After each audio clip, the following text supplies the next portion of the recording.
Alright, cool, we're recording. Hi everyone, welcome back to my channel. My name is Mina, and I'm your friendly neighborhood geographer. So, late last year, I had done a series of interviews with people that I found really interesting as it relates to food and geography. Researchers, experts in their respective fields, and people that I just find generally really interesting. And today I want to share with you one of those talks. His name is Drew. He is a sommelier or a wine expert for people that don't know. I did not know what a sommelier was until I had interviewed him. And we had a really amazing discussion about the geography of wine. And so I thought it would have been really valuable to post this interview here. I had posted this interview in a separate YouTube channel, which I had since then deleted. But I still felt that the interview still deserved light of day, and so which is why I'm posting it here on this channel. And I think it's really relevant if you find the food service industry really interesting, if you find the geography of wine very interesting. I think you'll really love this interview. Again, I had done this interview around this same time last year, so I will look a little bit different. I will sound a little bit different, but that should not take away any value from the conversation I had with Drew. Shout out Drew if you're watching this. I finally posted it, yay. And I hope that you're doing a really amazing job in Houston at your Michelin star restaurant. Kudos to you. And without further ado, here is my interview with Drew the sommelier about the geography of wine. Enjoy. We have the privilege of actually interviewing and getting a chance to chat with a sommelier of all people. So, Drew, welcome to the show. Hi, pleasure to be here, Mina. I want to give the audience some quick context and nuance. This is kind of officially the second time that we've met, but we've officially met the first time at a picnic of all places, through our mutual friend Kat. So Katrina, if you're listening to this, shout out to you. And you just mentioned that you were a sommelier, and that just kind of picked up my geographer brain in me because I was like, oh, you get to talk about food and wine and kind of the importance of why location matters in our crops and the foods that we eat. So I'm really excited to have this conversation with you. Yeah, absolutely. I think that's one of the strongest ways that wine is influenced is based on place, the whole kind of enigmatic idea of terroir and what terroir is. And we can definitely, I'm sure we'll get into that and exactly what that means from a Psalms perspective. So Yeah, yeah, it's definitely important. for sure. And just to give myself and the audience a bit more background in kind of where you came from, what what initially sparked your interest in wine? Why not spirits? You know, it's in the food industry. Why not Mm, go down and be kind of a chef or a sous chef? You know, hmm what about wine that really spoke to you in the kind of grand scheme of food service? Yeah, so that's funny that you say that.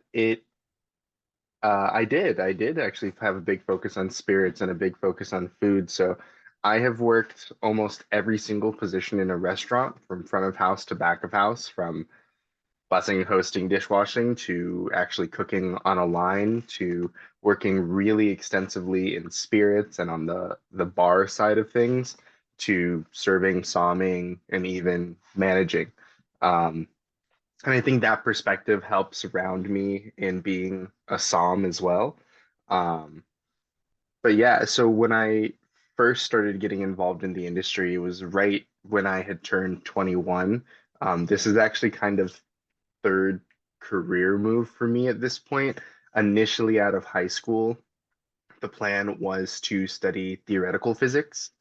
Um, Decided didn't want to do that. I wanted something a little bit more personal, working with different people on a more consistent basis. And so I actually went into working in the music industry. And so I was in school for music, working on a few different degrees. And as it was coming up to my 21st birthday, I was looking into doing bartending because I could work at nights. I could make pretty good money working not as much. And I was doing 22 credit hour courses and working a ton. So it was a good, I don't know, just way to kind of supplement my income. but I ended up getting really interested and really enthralled. Picked up a ton of books on spirits and on bartending, and I found myself working at an amazing bar in Pasadena, California, called the Raymond 1886. And that bar program is one of the most comprehensive and extensive I could have ever hoped to work with. It's very rigorous as far as the expectations for the bartenders, technique wise and knowledge wise. Historically, when they have had apprentices who are taking the program course, so to say, there would be maybe three apprentices, and they would do like a month to 3 months of training, and it would be 1 or 2 days a week, and each day was dedicated specifically to a category of spirit, and then a few formats of cocktails. And formats are kind of the foundations of what 95% of drinks are based around.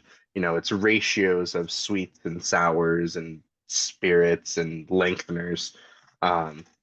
And so uh, I got super involved in bartending and working at a very, well, not the most notorious bar, a very prestigious one.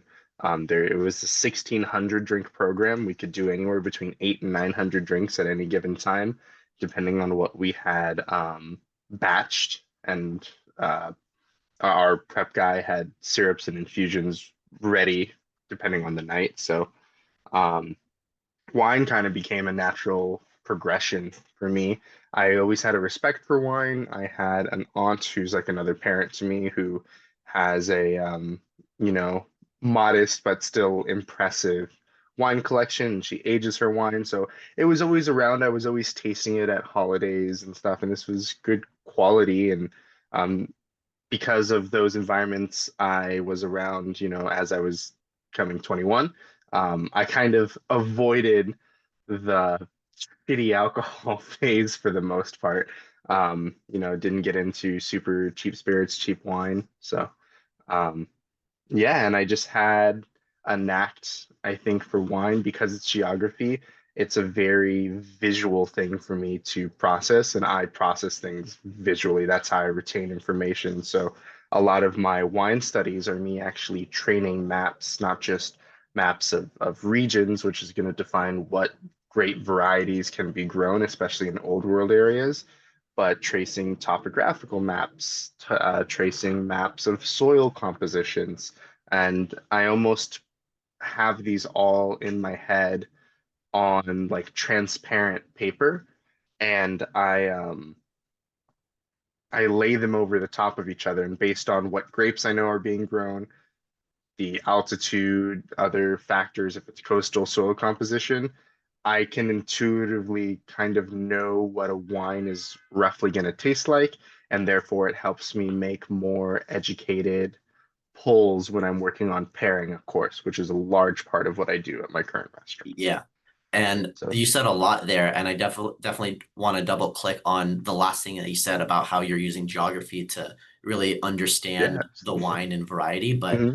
going back, you said that you had majored or initially majored in physics, and I just find it funny too because I also came in as a physics major, and Oh, nice. yeah, funny enough, like I was at a graduate TA's office for homework help, and I just casually saw all the differential equations that he had on his black chalk whiteboard in the background, and I just couldn't help Hmm. but think to myself, like, man, I do not have the mental capacity to understand this math. I should Yeah, probably pick a no. different choice to study. And so I ended up Yeah, choosing geography later down the road. But yeah, it's very funny how nice. we Well, came that. And what I also found interesting was that even though that you were kind of exposed early on to wines through kind of family and other relatives, you still somehow ended up ass backwards into a bar and into kind of like the food scene, which I think is really ironic because it was kind of like sitting in your face this entire time throughout your life, and then only yeah. when that you needed like some extra cash and trying to find a way did you realize that like not just the wine Mhm. and the spirits themselves, but the actual industry was something that you kind of fell in love with. Yeah, absolutely. I mean, wine and beverage in general is my niche. I consider myself a beverage specialist. My current job position right now is a somm, but I've been a beverage director, a wine director, a bar director, and everything in between. But my real passion is people and hospitality. This Yeah. is just kind of the tool in which I execute interacting with that passion. Gotcha. So being a sommelier is the medium of which you want to interact and try to get what you want out of those experiences, which is trying to just Yeah, share and connect with people over food. No, I think that's beautiful. absolutely. And Thank let's you. go back to what you had said about the maps and geography. Can you give us kind of like a lay of the land on what a quote unquote kind of traditional sommelier would do, and what Hmm. would be the difference between what the industry standard is versus what you're Hmm. doing with your maps and how you're using geographic thought to help explain and share Hmm. wine? Yeah, absolutely. I mean, when it comes to the influence of geography and wine, there are countless, countless books written on it. Actually, one of my favorites, which is where I think a lot of my foundation of the influence of geography came from, is a Sommelier's Atlas for Taste, um, which kind of goes into not every single wine region, but most of the major wine regions and how the microclimates, soil compositions, culms, and wind patterns affect the general profiles of wines and what to expect from those areas. I think the typical approach is memorization to a certain extent. I think that's how a lot of people hold on to and retain their information is, oh, well, in my studies know that wines from this area are supposed to taste this way, rather than kind of the intuitive way I approach wine, which is if I was to have a list and describe the differences between the different crews in, or even, subregions in Burgundy, where terroir, I think, has kind of the most prolific meaning. Um, it would be a struggle for me to just, write it out. I would have to really kind of go through mentally my Rolodex and know what those wines are going to taste like. And taste like is kind of a rough word. I think it's more of the general profile if they're going to be, heavier, deeper, richer, or if they're going to be lighter, maybe more fruit for forward, herbaceous, less tannic. Um, but yeah, I think that answers maybe part of the question. No, no, that totally answers the question. And you've mentioned like this concept of terroir. I have interviewed people, well, specifically in the tea industry and how they kind of explore and kind of understand and use that concept. I'm wondering Hmm. how you use the concept of terroir. Like, what's your kind of internal Hmm. definition of it?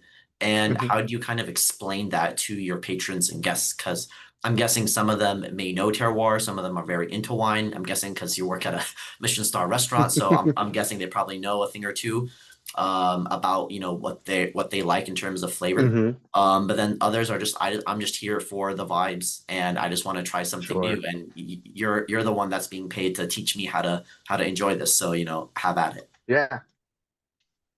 Yeah, I'm pretty lucky. Even though I'm working at a Michelin star restaurant, it's a tasting menu. A lot of the people who come in are coming in for the vibes and to learn and don't have a whole lot of knowledge on fine wine. And that works in my favor because I'm able to then not only educate but create an interest in it.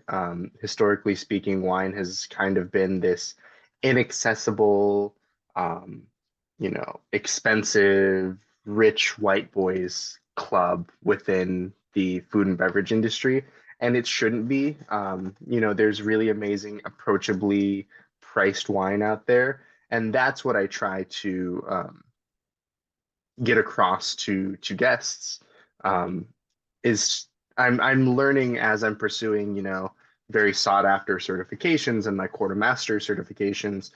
I'm kind of learning to be as pretentious about wine as I can be with the intent to avoid it. It's kind Mhm. of the idea of, you have to learn all the rules to understand how and which ones you can break. Yeah. Um,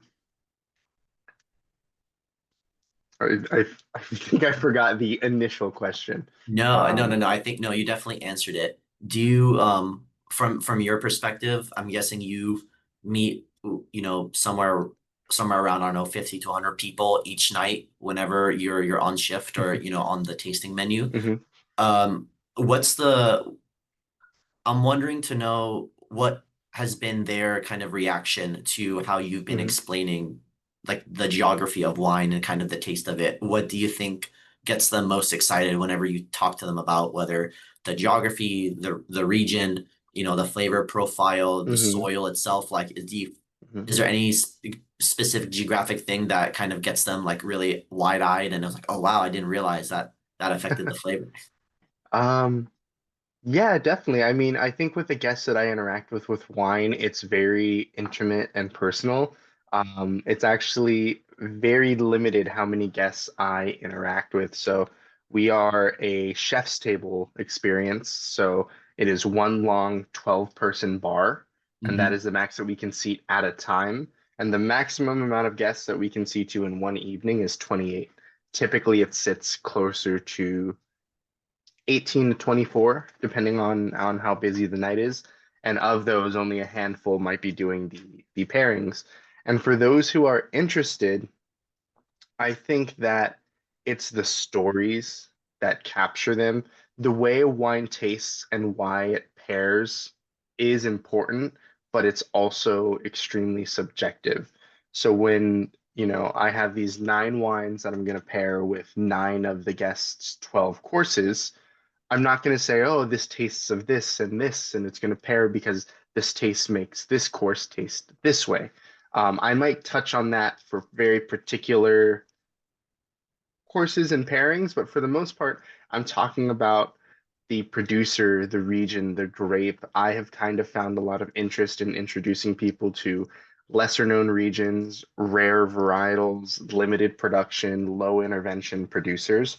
Actually, a Hmm. great example, I happen to pull a couple bottles, is Oh yes, let's one see of them. my favorite producers in the world, makes both red and white wine, but very limited production, is Pedro Mendes out of Galician Ria Baixas, which is the very northwestern coast of Spain, so right above Portugal.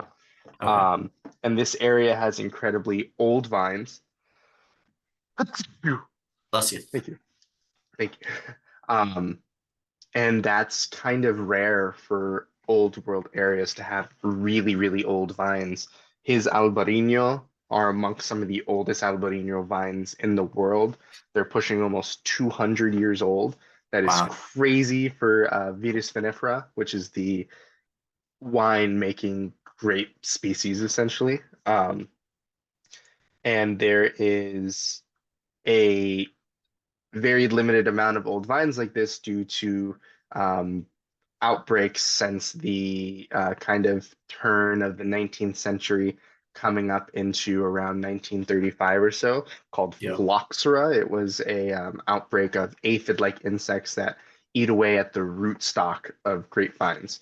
And between 1863 up until around 1935, it decimated somewhere around 60% of grapevines in continental Europe, like almost crumbled the industry as it is. And even today, a lot of European vines that are planted or the European vines that were saved were grafted with California rootstock, which is less susceptible to the phylloxera. Um, Interesting. and I so feel to like that's a have, lot of.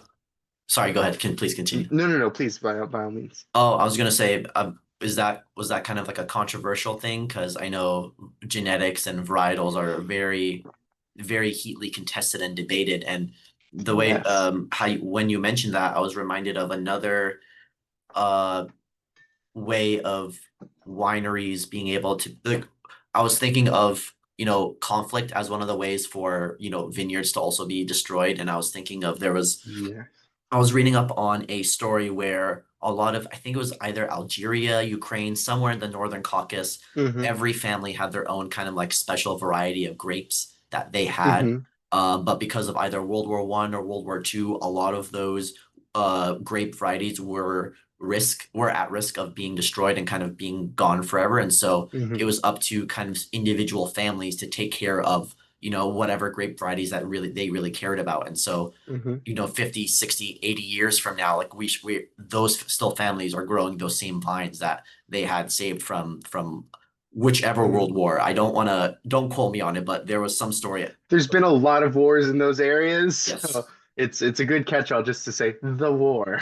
the war. Yeah. Um, no, yeah, absolutely. I mean, when it comes to kind of the taxonomy of the classification of different varietals, there's different approaches. Places like Italy have a lot of different grape varietals. Spain is kind of like this as well, because whenever there's even fairly small genetic variations that a lot of areas wouldn't acknowledge as being a separate grape, they then identify it as a different varietal. So Mhm. there could be multiple Italian grapes that are still all I'm in a call right now. I'm sorry. oh No, you're um so there could be multiple different Italian named varietals that are different grapes that you could take those all to somewhere like California or to France, and they would be like, no, this is all, you know, Pinot Noir. yeah. Um, that's not an actual example, but um, Spain also kind of does this, and there's definitely a lot of claims to be contested as far as the parentage and the derivation of grapes and where they originally come from. Mhm. Sardinia is actually a really interesting area for this. Why so? One of their most well-known grapes is called Cananao in the Sardinian dialect, but genetically it's almost identical to Garnacha that you would find in Spain or Grenache that you would find anywhere else.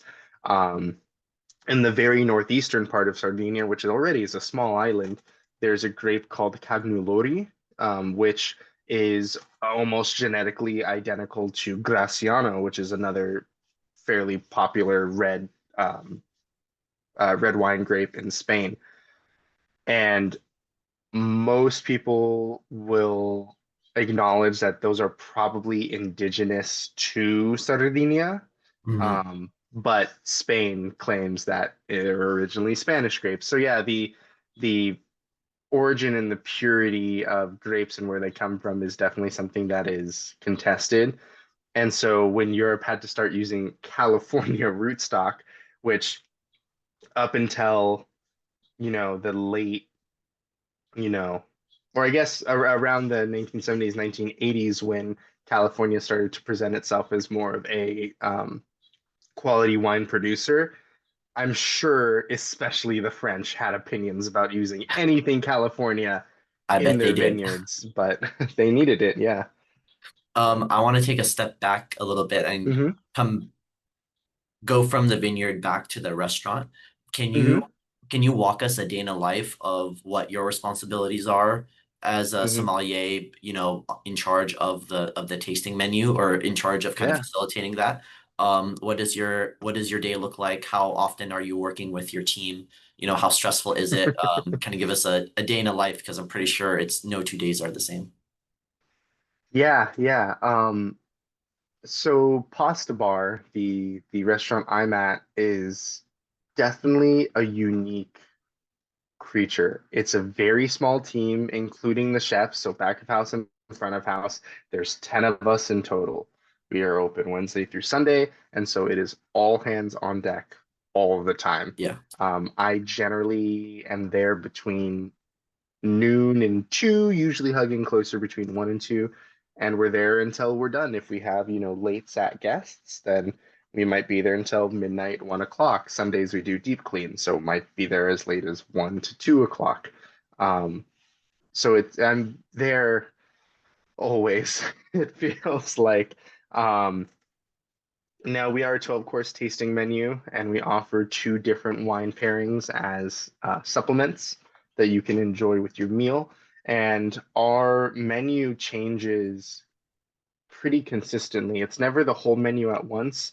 Generally, once a week, once every 2 weeks, one of the 12 courses will change.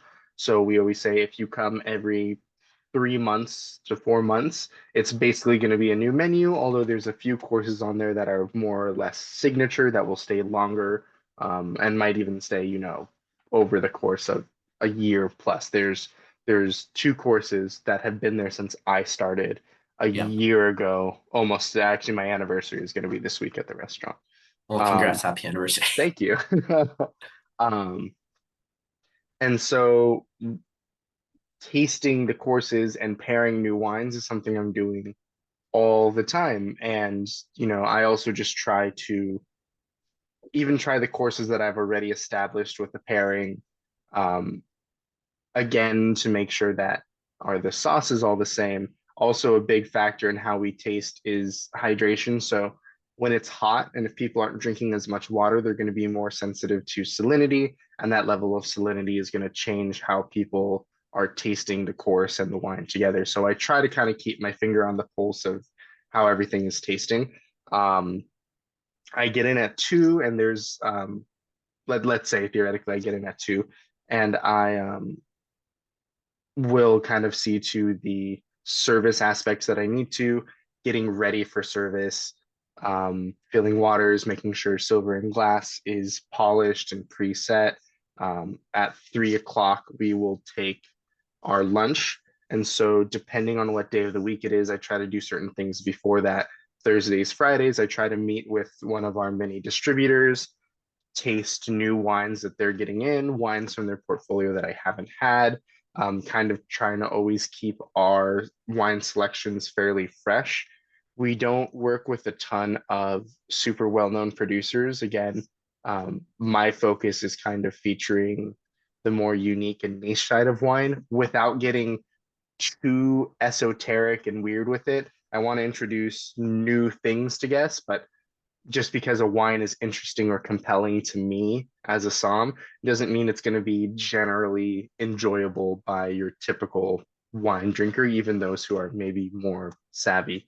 Um, so it's a balancing act, and because I work so much, I'm not able to travel as much as I would like, or soms from restaurants who have som teams where they can, take a week to go out to this wine area and meet with these producers. That's just not really how the som position here works.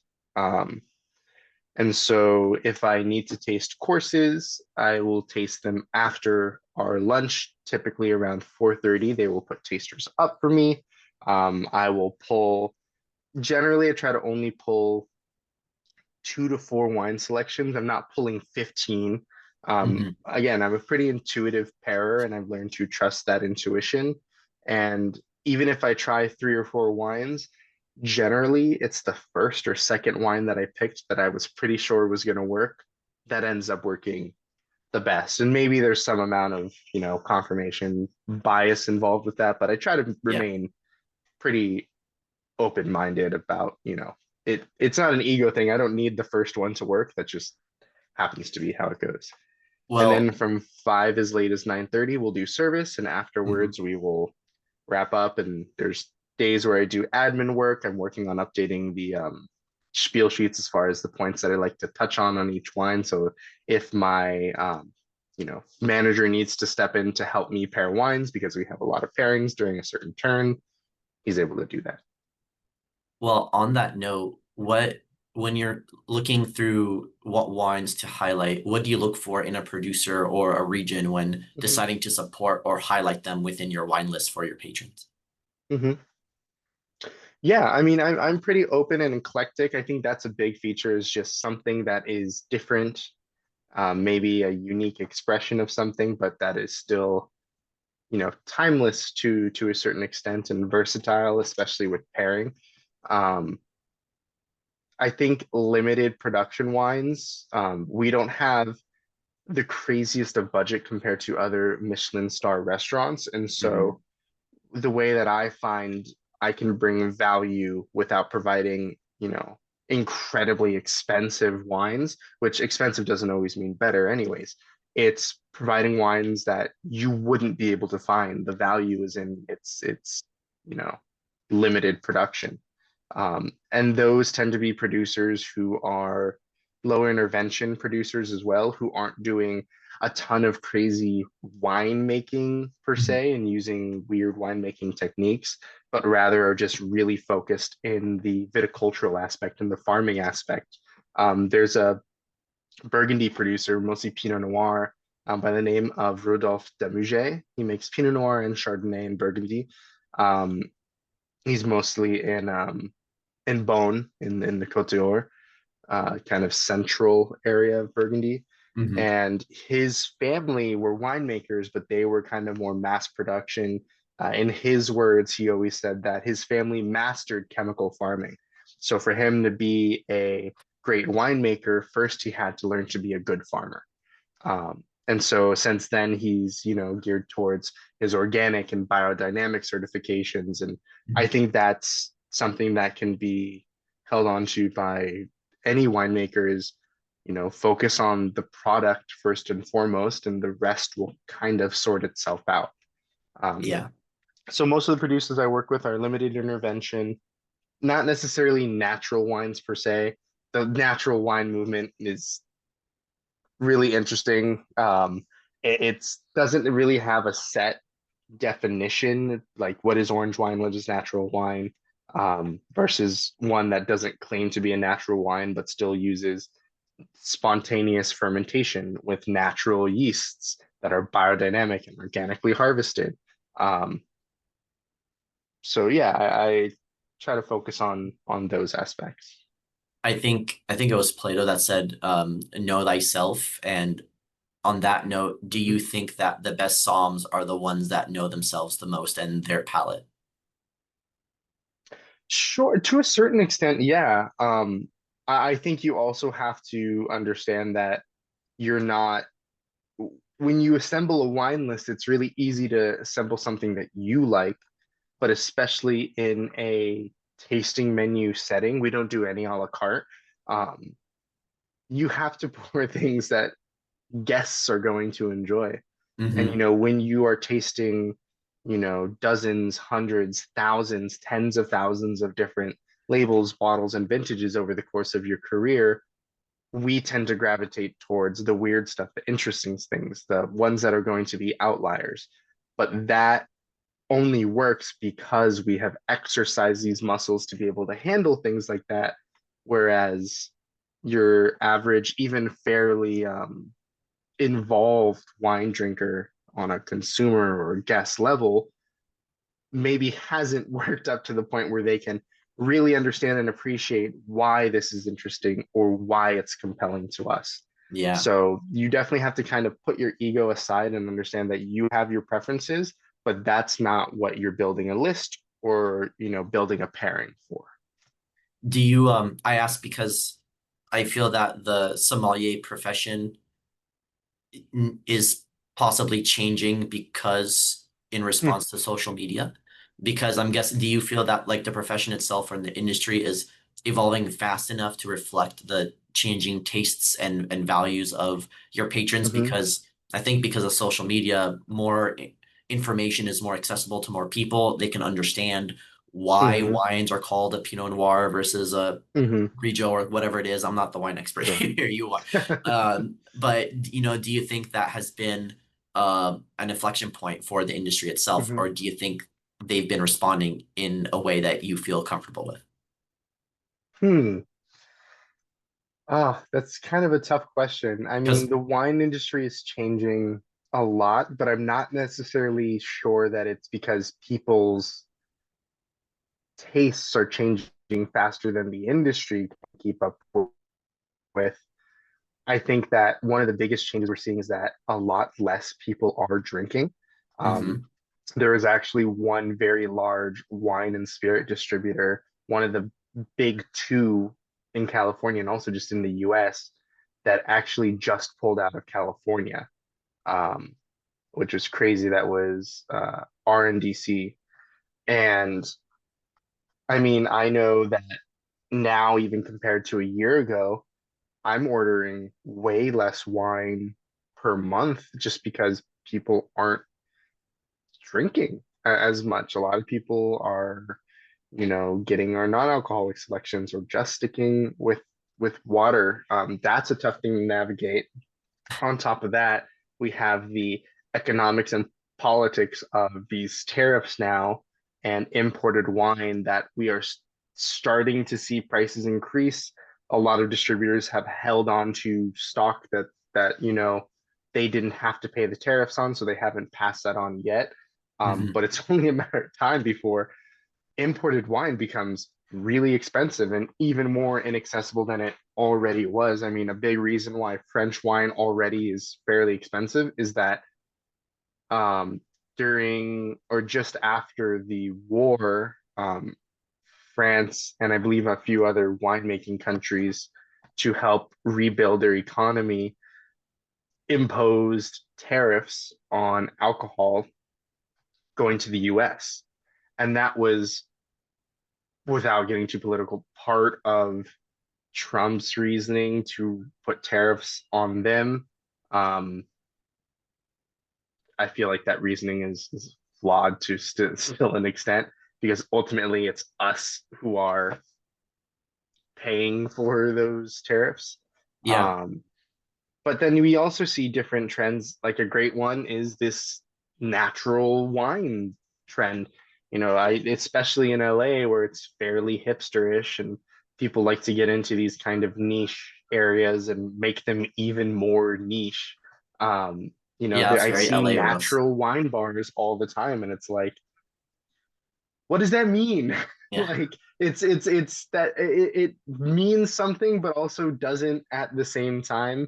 Um, and those are trends where it kind of started in old world regions. Like I think a lot of the natural wine movement started in northern France in the Loire valleys, where we see some of those really excellent biodynamic, really low intervention producers using native and spontaneous yeasts, skin contact, which I think is what a lot of people hook onto for the natural or the orange wine styles. Um, and the reality is, a lot of producers aren't going to do that because it makes very strange wines. Some of them are good, but they're not the most versatile for food. Like, Mm. it's one of those things that I think people are into strange just because it's strange. Strange can be good and can be compelling, but just because something is funky doesn't mean it's good. Yeah. I definitely sensed some tension there. What I feel like we touched upon kind of like one of your hot takes on the industry. Did you kind of want to Mhm. double click on that, or was there anything like is there another kind of overhyped trend Mhm. in wine or in the beverages overall in general that you're Yes, kind of either tired of or you're fed up with? absolutely. And this is like a systemic California thing as well. Um, it's Napa. Um, Napa makes great wines and has some legendary producers. Coming in There's, hot with your takes. Okay, let's go. yeah, yeah, this is dangerous.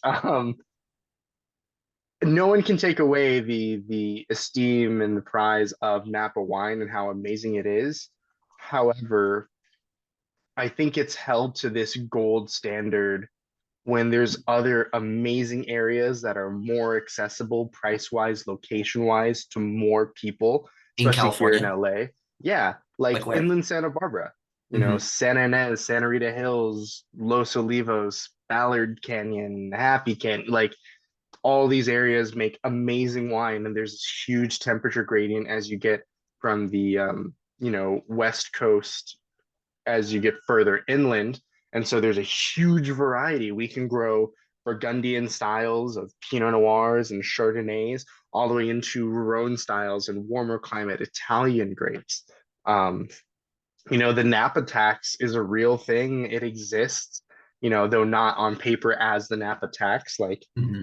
you make wine in Napa and you can automatically charge 20% more than the exact same wine that you would grow in Paso Robles or in Santa Barbara.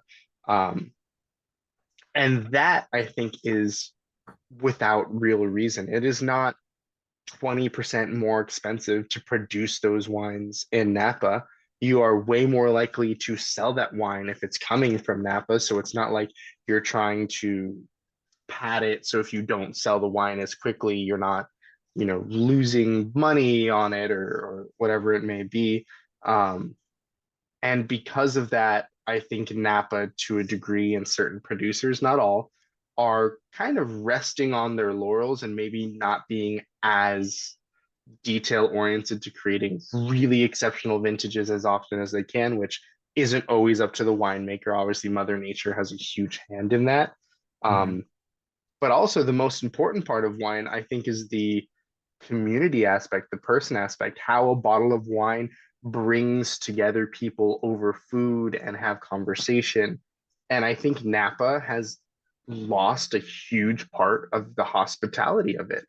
I mean, it used to be common practice that if you go in to taste at a winery and you buy a bottle or two, they'll waive the tasting fee. It's like, hey, you came in to taste, and if you find a bottle that you like, then that's what we wanted from you. So we'll waive that tasting fee. That's happening less and less, or Hmm. you have to make reservations. And it's not always that these places are constantly busy. There's been places where I was, I had to make a reservation and maybe I didn't and I was able to get in because I'm, industry and technically a wine buyer.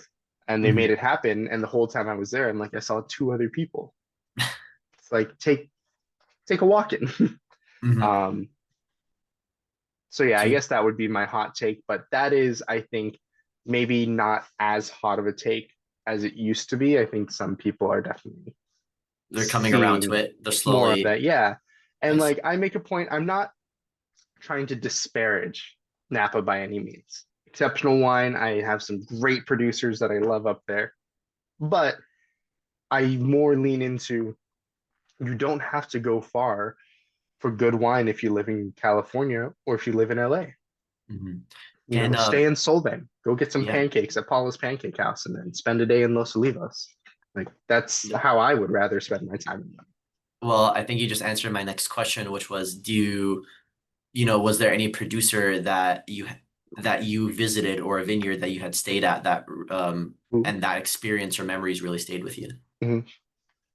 Yeah, one of my favorite producers in Santa Barbara, which is one of my favorite areas, isn't necessarily making the most exceptional wine that I've had, but they're a small boutique producer that's really run by like three people, and they're just really passionate about what they do, and they do some kind of more interesting Rhone style wines, Marsanne, Roussanne, Viognier. Um, they do a little bit of everything. It's called Holus Bolus. Their Hmm. tasting room is in downtown Los Olivos. Um, they're one of my favorites. Anytime I'm up there, I make sure to go in. One of my favorite producers, and the one that I've probably drank the most wine from, is Liquid Farm. Also has a tasting room in Los Olivos. Specializes mostly in Chardonnay with some Pinot Noir, so very like Burgundian. Hmm. But while they don't grow their own grapes, they work with really amazing vineyards all throughout Santa Barbara. So it's kind of this spectrum of the different kinds of Chardonnay that can be made, from the really lean, elegant Burgundian kind of Santa Rita Hills White Hill Hmm. expression to the more traditional California, richer, oak influenced Golden Slope. And so they're an amazing, amazing producer. I think probably my favorite tasting room in Los Olivos, and probably one of my favorite tasting rooms, period. Um, I don't believe in gatekeeping, but I did gatekeep them for a while to a certain extent just because I didn't want their wine to sell out and to get more Yeah, you needed to expensive. So stockpile first before going yeah, spreading the word. exactly. But no, I love them, and their winemaker has a label called King's Carry, which Mhm. also does some really excellent wine. So Do How do you see the future of wine storytelling going? Do you think that the geography ooh, is going to play still a major part in that? And if so, how do you think that might be? How do you think they might change the education, or how might they might switch out the narrative in order to kind of get the point across on how the geography is mhm, how the wine is being influenced by the climate, by the weather, by the mhm, topography of that particular site mhm. or of that particular vineyard. As long as wine exists, geography will always be important. Hard stop. I mean, that is the most influential part about what makes a bottle that bottle is where it was grown. As far as like the storytelling aspect, I think that trends in anything are cyclical. And so right now we're kind of seeing this revival mentality in a lot of areas, especially in Spain and Portugal, where I'm right now very interested in, is producers who are reviving old vineyards or, near ancient varietals or sites or styles of wine. Alberto Orte is an immaculate wine producer, mostly in southern Spain, and his focus are these grapes that he is having a huge part in bringing back practically from the brink of extinction. Grapes like Vigiriega Blanco, which it's originally a Spanish grape for like 100 years now. It's really only been produced by a couple small vineyards in the Canary Islands off the coast of Africa.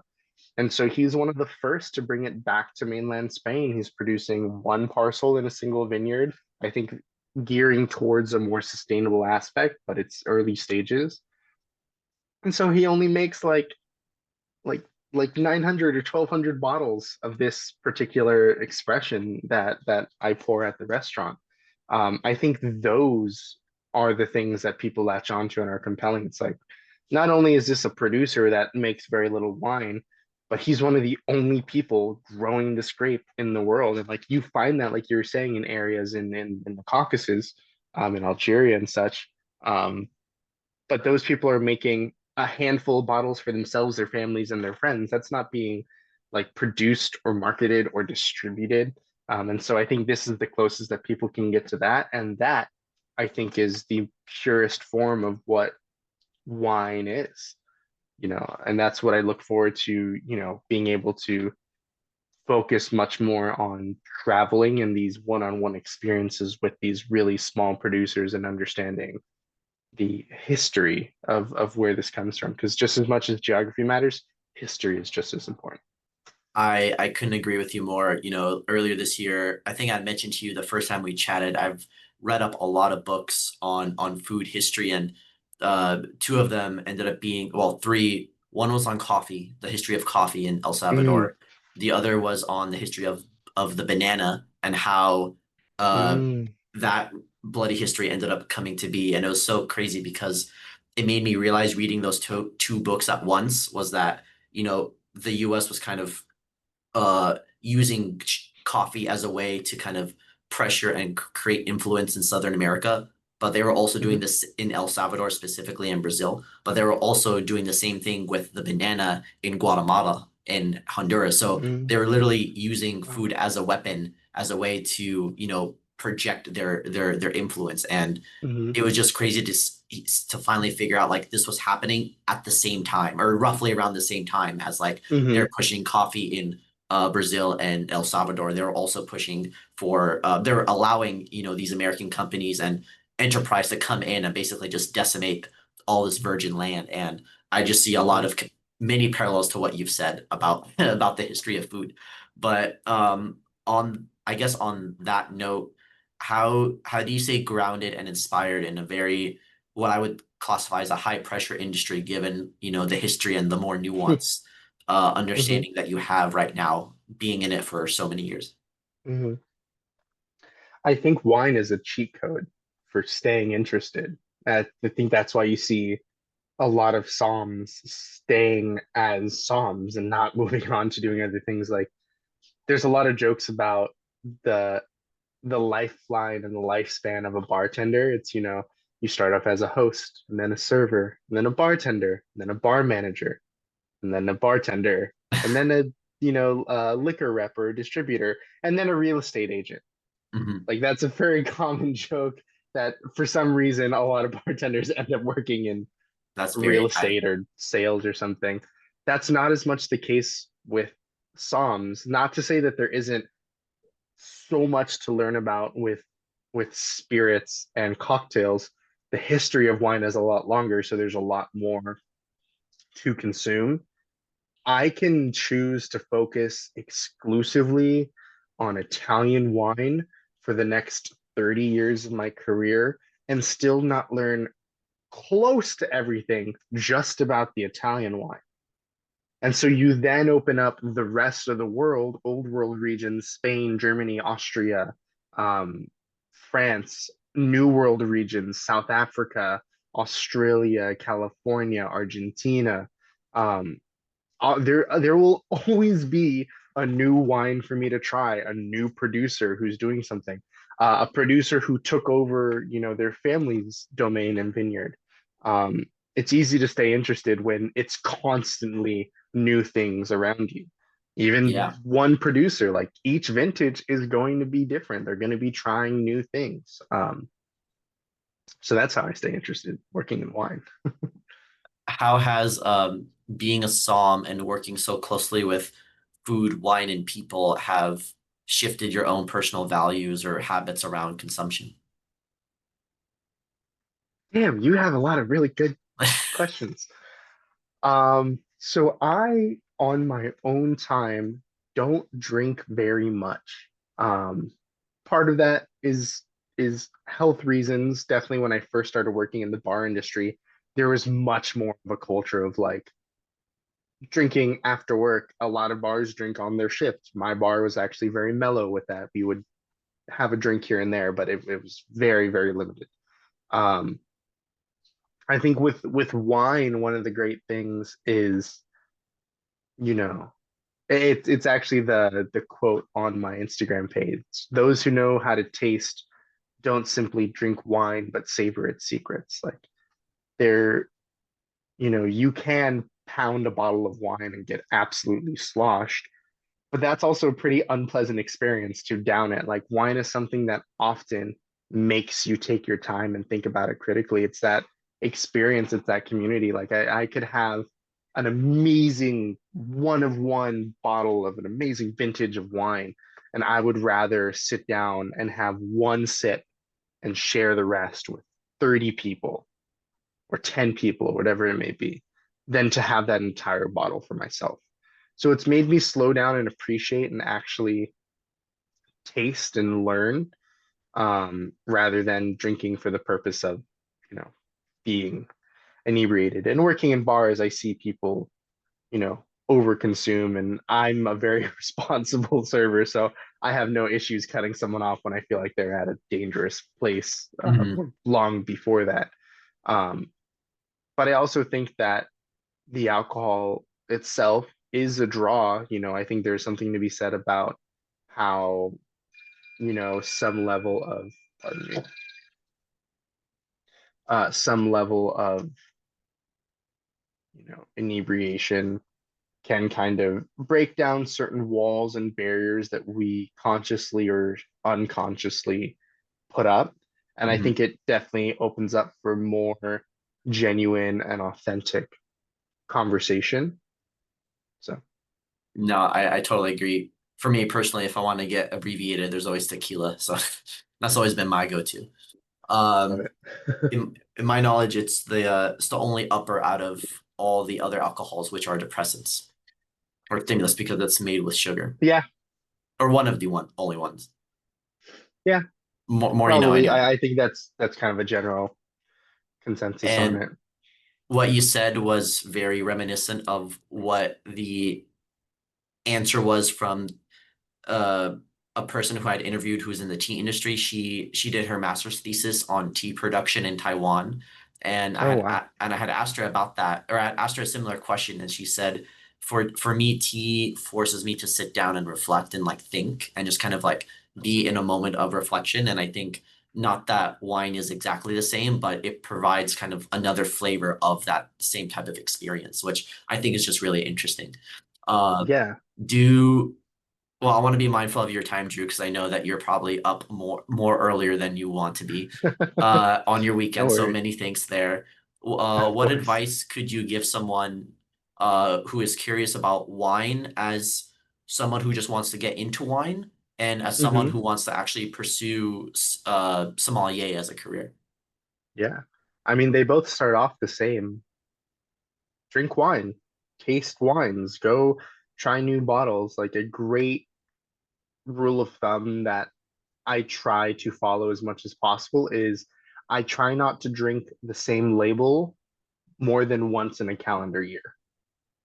Okay. That keeps me in a place where, hey, if I want a Pinot Noir and I've had these other ones already, like try something new because it's definitely easy to get into a kind of habitual phase of getting the same wine. And as a consumer, if you want to do that, if you find the thing that scratches that itch perfectly for you, then by all means continue buying that bottle. But those who really want to explore wine, drink wine, read, and drink wine with other people who appreciate it and know about it. Don't be the smartest person in the room.